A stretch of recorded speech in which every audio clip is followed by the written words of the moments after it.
dengan malaikat langsung dalam bentuk asli. Bagaimana bentuk malaikat? Satu sayap malaikat Jibril apabila dikepakkan itu bisa menutup ufuk timur dan barat. Satu sayap. Ada berapa sayap malaikat Jibril? Wallahu a'lam. Wallahu a'lam jumlahnya. Kenapa? Allah sendiri yang menciptakan malaikat uli ajnihatin masna wa thulatha wa ruba'.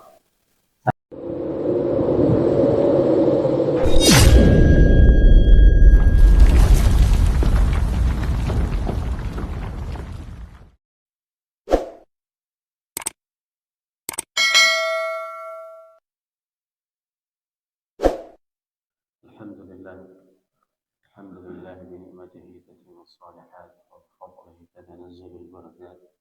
أشهد أن لا إله إلا الله له دعوة الحق حريص عليها وأوجب تبشير بها ولتكن منكم أمة يدعون إلى الخير يأمرون بالمعروف وينهون عن المنكر وأولئك هم المفلحون. وأشهد أن محمدا عبده ورسوله بلغ الرسالة وأدى الأمانة ونصح الأمة وكشف الغمة حتى أتانا اليقين ليلها كنهارها لا يزيغ عنها إلا هالك.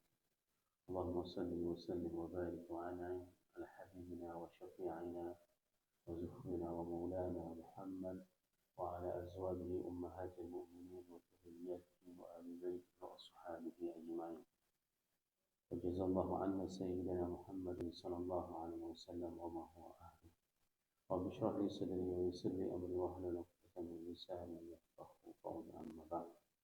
Para asatiz yang saya muliakan, ayah bunda yang saya cintai, Bapak Ibu dan mahasiswa semua yang dirahmati Allah, marilah senantiasa kita panjatkan puji dan syukur kepada Allah yang telah memberikan nikmat iman kepada kita sehingga kita dapat melaksanakan salat subuh berjamaah sembari duduk beriktikaf di rumah Allah. Semoga segala amal saleh yang kita lakukan menjadi pemberat mizan kita di hari akhirat. Salawat dan salam bersama-sama kita sanjung sajikan kepada junjungan kita Nabi besar Muhammad sallallahu alaihi wasallam yang telah mengajarkan kepada kita bagaimana bermunajat kepada Allah. Pada saat kita mengalami berbagai macam permasalahan, maka kita tahu bagaimana cara menghadapinya. Kalaulah seandainya Rasul tidak pernah diutus, maka kita tidak pernah tahu bagaimana memuji Allah, bagaimana menyembah Allah. Inilah salah satu hikmah. Pada saat Allah memilih kita lahir dalam keadaan Islam, lalu Allah memilih baginda Rasulullah SAW sebagai petunjuk bagi kehidupan kita. Oleh sebab itu, jemaah yang dirahmati Allah, perbanyaklah berselawat kepada baginda Rasulullah SAW. Karena kelak pada saat kita dibangkitkan, maka kita semuanya akan mencari beliau. Bayangkan dari umat Nabi Adam sampai dengan nanti hari akhirat, hanya mencari satu sosok untuk mendapatkan syafaatnya. Semoga jemaah yang berhadir pada subuh yang berbahagia ini merupakan di antara umat Nabi Muhammad SAW yang akan diberikan syafaat oleh baginda Rasulullah SAW dan akan disuguhkan ayat dari kata Kautsar dari tangan mulia tersebut. Allahumma amin. Ayah bunda yang dirahmati oleh Allah, pada subuh yang berbahagia ini kita akan melanjutkan tafsir Tahrir wa Tanwir karena Imam Ibnu Ashur, di mana pada subuh yang berbahagia ini kita akan menyambung surat Al-Alaq, di mana di dalam tafsir Imam Ibnu Ashur ini beliau menjelaskan bahwasanya istushhirat tasmiyatu hadhihi surah fi ahdi as-sahabah wa tabi'in bi ism surat Iqra' bismi rabbik, dan sangatlah masyhur di kalangan para sahabat pada saat surat ini diturunkan, dan di kalangan para tabi'in mereka menamakan surat ini dengan surat Iqra' bismi rabbik. Jadi namanya di kalangan para sahabat dan tabi'in adalah surat Iqra' bismi rabbik, dan hal tersebut diriwayatkan oleh Ibunda Aisyah bahwasanya awal surat nuzul min al-Quran Iqra' bismi rabbik. Maka surat yang pertama sekali diturunkan oleh Allah kepada Nabi Muhammad SAW Wasallam itu adalah surat Iqra bismi rabbik. Dan sebagian dalam kitab tafsir wasumiyat fi masahif wa mu'dham tafsir, dan diungkapkan dalam beberapa kitab tafsir dan sebagian besar kitab tafsir, nama surat tersebut adalah surat Al-Alaq. Liwuqu'i lafzil alaq fi awwaliha, dikarenakan terdapat lafaz al-alaq di awal surat tersebut. Terjadi perbedaan pendapat. Sebagian tafsir menamakan surat tersebut adalah dengan surat Al-Alaq, akan tetapi para sahabat semuanya menamakan dengan surat Iqra bismi rabbik, dengan nama surat Iqra bismi rabbik.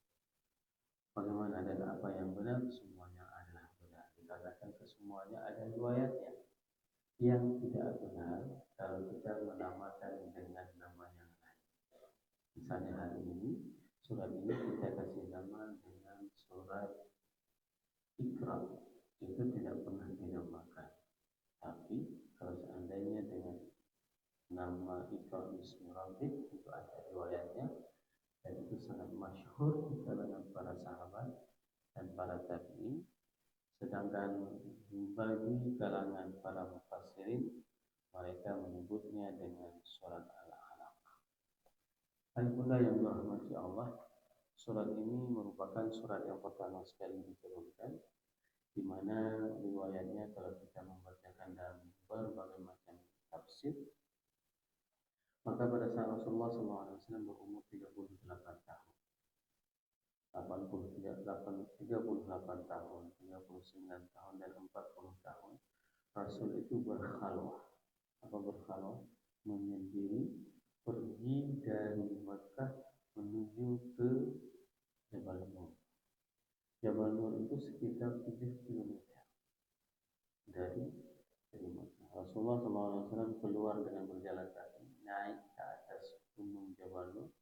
Nah, hari ini kalau kita ingin merasakan sensasi bekas Rasul yang belum direnovasi, ya, kalau kita ingin duduk di tempat yang Rasul itu duduk dulu dan itu belum direnovasi, di antara tempatnya itu adalah Jabal Nur. Satu lagi adalah Jabal Kaur, di mana Rasul bersembunyi bersama sahabat mulia Abu Bakar. Kalau tempat-tempat yang lain semuanya sudah berubah. Seperti saya sering mengatakan bahwa dulu kami itu masih bisa masuk ke dalam sumur Zam-Zam. Hari ini tidak ada lagi sumur Zam-Zam. Sudah ditutup semua dikarenakan perluasan Masjidil Haram. Kalau dulu kita masih bebas masuk ke dalam Raudhah. Masuk ke dalam Raudhah boleh kapan saja, dan terkadang kita khatam Quran di dalam Raudhah. Ada majelis ilmu di dalam Raudhah. Kalau hari ini tidak bisa lagi. Hari ini sudah dibatasi oleh pemerintah. Satu orang hanya diberikan durasi waktu 15 menit. Syukur-syukur kalau seandainya orang tersebut dapat masuk Raudhah pada saat waktu salat, maka dia mempunyai durasi waktu yang lebih panjang. Nah, kalau kita ingin merasakan sensasi bekas Rasulullah SAW, maka hari ini yang masih utuh dan belum terkena renovasi yaitu adalah Jabal Nur. Dan agak tinggi gunung. Dalam beberapa tahun ini pemerintah Arab Saudi sudah membuat jalan naik ke Jabal Nur. Kalau dulu tidak ada, kita naik bebatuan dan sampai di atas kita dapat melihat bagaimana suasana Makkah dengan terang. Ini yang dilakukan oleh Rasul di umur 38 tahun, 39 tahun, 40 tahun. Rasul saat bulan Ramadan naik ke atas Jabal Nur merenungi bagaimana kerusakan yang terjadi di kota Makkah. Kerusakan yang terjadi di kota Makkah pada saat itu, orang-orang pada saat mereka melakukan tawaf haji, maka mereka melakukannya dengan telanjang. Pada saat mereka di malam hari di pelataran Ka'bah, mereka minum minuman keras, mereka buat party. Dan ini diriwayatkan oleh Umar. Umar mengatakan suatu malam pada saat aku berjanji dengan teman-temanku ingin mabuk-mabukan di Ka'bah, ingin mabuk-mabukan di Ka'bah, Aku tidak menemukan mereka. Lalu aku melihat ada Rasulullah SAW, dan aku bersembunyi di belakang kiswah, di belakang kain Ka'bah. Aku mendengarkan bacaan Muhammad sangat luar biasa. Itu sebenarnya awal mulanya kenapa Umar bisa masuk Islam, karena dia sudah mendengarkan langsung bacaan tersebut dari Rasulullah SAW. Walaupun dia masuk Islam pada saat dia mendengarkan bacaan akhirnya surat Al-Qur'an. Disitulah dia tergerak, akhirnya diberikan hidayah oleh Allah sehingga dia masuk Islam. Bayangkan, Rasul berjumpa dengan malaikat dalam bentuk Al-Quran. Bagaimana bentuk malaikat? Satu sayap malaikat Jibril apabila dikepakkan itu bisa menutup ufuk timur dan barat. Satu sayap. Ada berapa sayap malaikat Jibril? Wallahu a'lam. Wallahu a'lam jumlahnya. Kenapa? Allah sendiri yang menciptakan malaikat. Uli ajnihatin masna wa thulatha wa ruba'. Sayap malaikat itu bisa 2, 4, 8 dan bisa berjumlah ratusan. Ada riwayat yang mengatakan 600 sayap malaikat itu. Bayangkan pada saat datang ke dalam buahnya memeluk Rasulullah SAW, maka Rasul sangat gemetar. Ketakutan yang sangat luar biasa. Dan satu malaikat penjaga aras itu sayapnya setara dengan 600 sayap malaikat yang lain. Aras itu merupakan makhluk Allah yang terbesar sehingga setiap hari dimasuki oleh 70.000 malaikat. 70.000 malaikat. Allah menciptakan 70.000 malaikat masuk ke dalam aras dan semuanya itu memuji Allah. Dan malaikat penjaga aras itu disampaikan ada 4 yang menjunjung aras. Satu sayapnya itu setara dengan 600 sayap malaikat. Maka pada saat kita melakukan takbiratul ihram itu merupakan penyerahan diri secara totalitas terhadap keagungan kebesaran Allah. Maka sangat wajar pada hari ini kita tidak bisa melihat Allah, karena Allah maha besar. Sangat wajar. Buktinya pada saat kita melihat bulan, melihat bintang yang sangat jauh, itu hanya bintang-bintang yang berada di atas langit. Bagaimana dengan bintang yang kedua, ketiga, keempat, kelima, keenam, ketujuh? Dan itu tidak kelihatan. Kenapa? Karena dia sungguh sangat besar. Hadirin jemaah yang berbahagia, Rasul berkhabar merenungi bagaimana nasib umat manusia selama 3 tahun, sehingga di malam tersebut turunlah malaikat untuk menurunkan Al-Quran. Inilah yang dinamakan dengan malam Lailatul Qadar. Malam ini adalah malam lebih baik daripada 1000 bulan. Bulan kemarin kita sudah melewati bulan tersebut.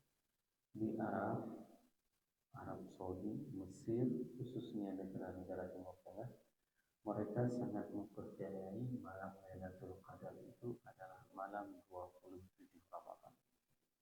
Ini sebagai pengalaman, mana tahu nanti ayah bunda pergi umrah bulan Ramadan, maka pada saat malam 27 Ramadan itu suasana Masjidil Haram itu penuh sampai dengan 4 kilo orang sembahyang. Coba bayangkan, manusia yang berhadir di Makkah di bulan Ramadan itu melebihi dari orang yang hadir pada saat haji. Kalau haji ada kuota, ada batasannya haji. Tapi kalau Ramadan tidak ada batasan. Sehingga kalau kita sembahyang di Masjidil Haram di malam 27 itu, setelah sembahyang tarawih jam 10 malam itu langsung harus ke toilet.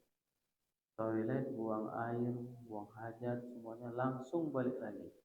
Jangan lebih dari durasi setengah jam. Kalau lebih dari setengah jam, maka tempat salat kita di dalam Masjidil Haram itu sudah ditutup. Hal yang sama juga terjadi kalau seandainya kita salat Idul Fitri. Kalau bapak bunda, ayah bunda mau pergi salat Idul Fitri jam 2 malam dari rumahnya, dari hotelnya, maka salatnya di pinggir jalan. Jam 2. Jam 2 kita pergi dari hotel, itu kita akan salat di pinggir jalan. Jadi orang-orang semuanya di malam Idul Fitri, di malam 27 Ramadan, mereka tidak pulang lagi. Mereka beriktikaf di masjid. Kapan mereka keluar? Habis sembahyang Isya di malam Idul Fitri mereka keluar, mereka pergi ke toilet. Setelah itu mereka masuk langsung lagi ke Masjidil Haram. Setelah itu tidak keluar lagi. Kapan keluar? Setelah salat Id mereka baru keluar. Ini bagaimana suasana di malam 27 dan di malam Idul Fitri. Nah, apa yang kita ingin sampaikan di sini? Malam tersebut setara dengan malam 83 tahun kita beribadah. Seseorang yang salat di malam itu 2 rakaat, maka dia setara salat 82 tahun. 82 tahun itu dikali dengan 100.000 kali lipat. Coba bayangkan. Kenapa? Karena setiap kebaikan yang kita lakukan di tanah suci Makkah, maka Allah akan membalas dengan 100.000 kali lipat. Saya sering mengatakan kepada jemaah semuanya, di Mekah perbanyaklah salat sunat. Saya memperhatikan orang-orang di Arab itu, khususnya di hari Rabu. Hari Rabu setelah kemarin ya, kemarin hari Rabu, setelah zuhur sampai dengan asar, itu mereka itu betul-betul menyadari hadis sahih. Diterimanya doa kita itu setelah zuhur sampai dengan asar. Jadi saya memperhatikan ada salah satu jamaah yang dia begitu masuk Masjidil Haram, dia salat sunat itu nggak putus-putus, salat sunat nggak putus-putus sampai dengan waktu asar. Boleh. Kenapa? Karena Rasul pernah berdoa di hari Senin, hari Selasa, hari Rabu diterima doanya. Walaupun dalam riwayat tersebut dikatakan di masjid Kiblatain diterima doanya, tapi kita tidak disyaratkan harus berada di masjid Kiblatain untuk berdoa supaya diterima doa.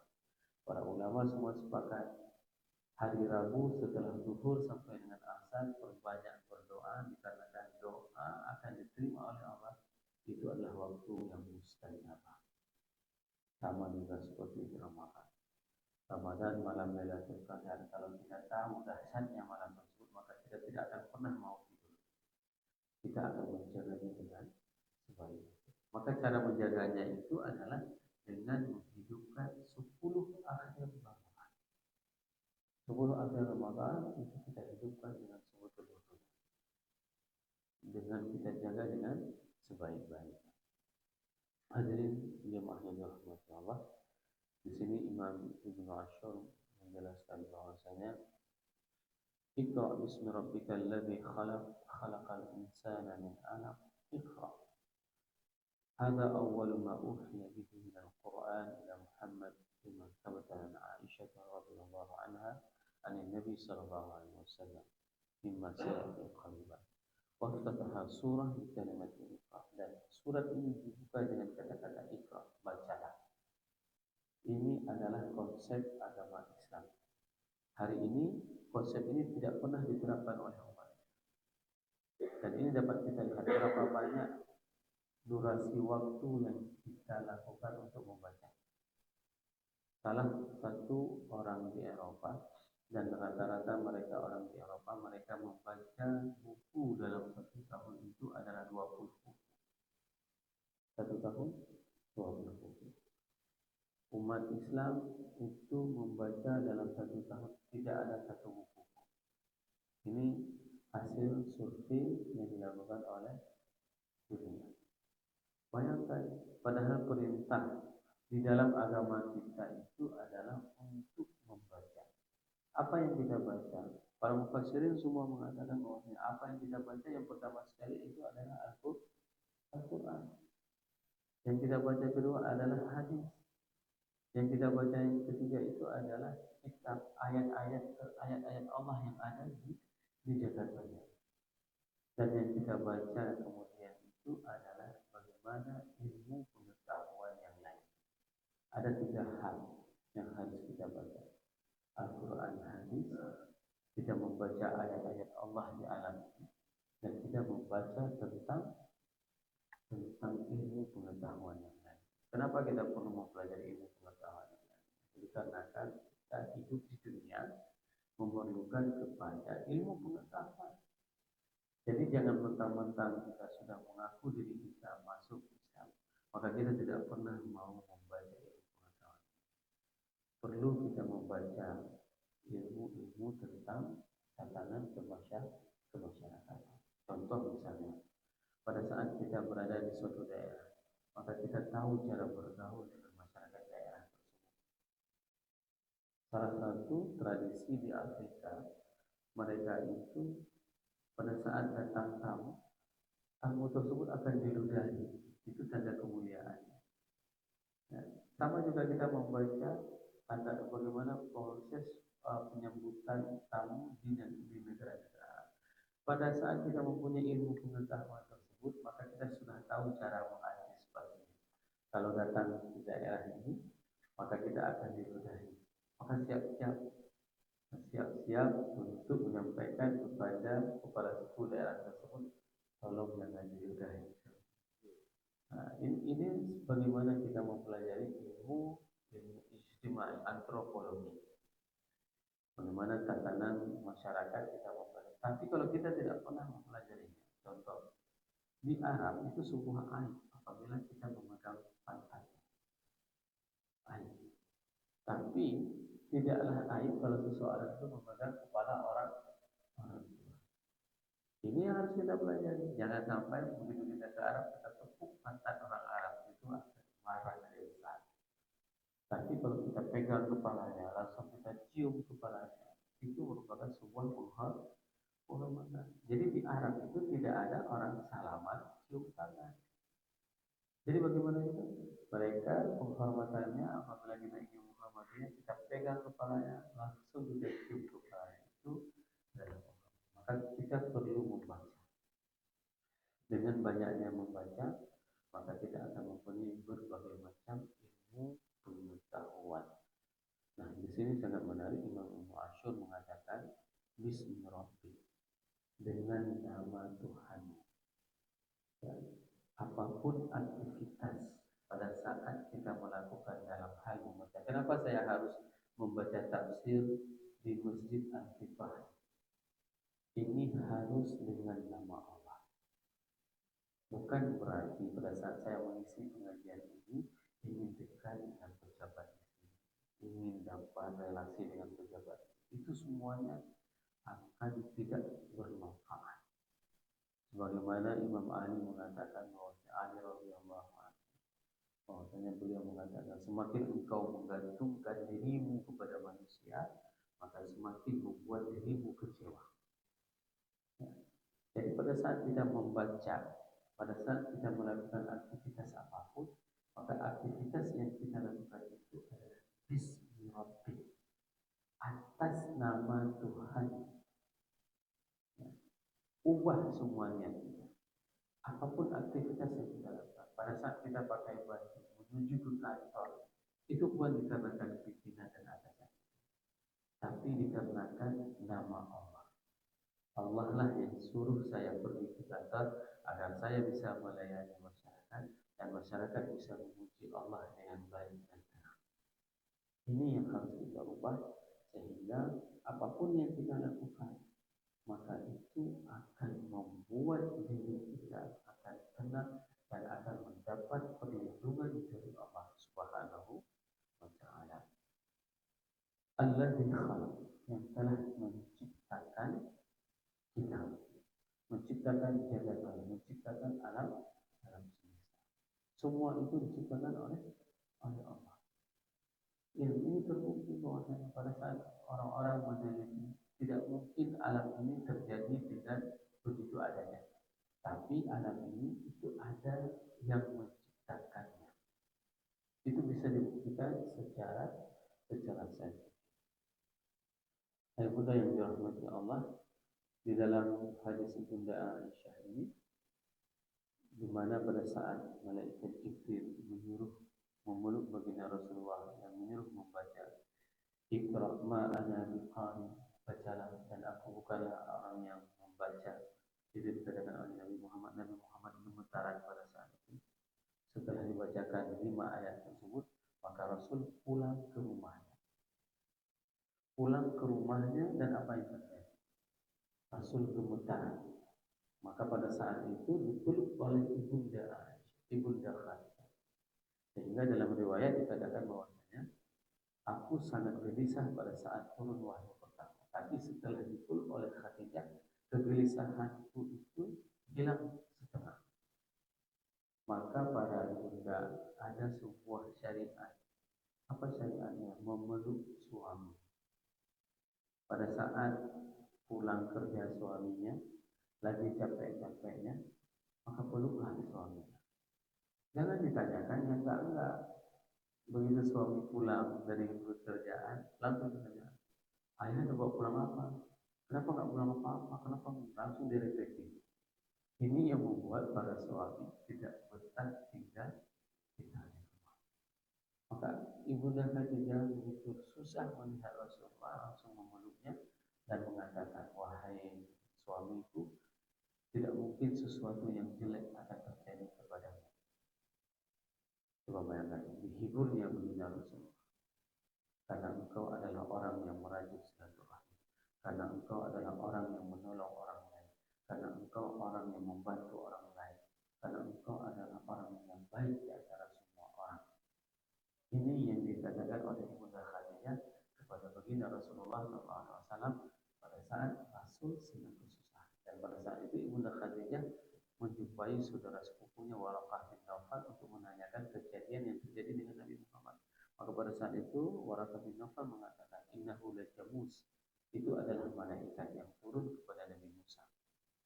Kalau seandainya dia ditunjuk oleh Allah sebagai Rasul, maka aku adalah orang yang pertama akan beriman kepadanya.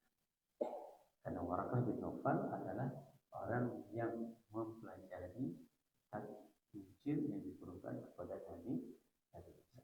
Semoga satu ayat ini bermanfaat bagi diri saya dan bagi jemaah semuanya, sehingga bisa bertambah keimanan kita kepada Allah dan kepada Rasulullah SAW. Subhanakallahumma wa bihamdik, asyhadu an la ilaha illa anta, astaghfiruka wa atubu ilaik. Assalamualaikum warahmatullahi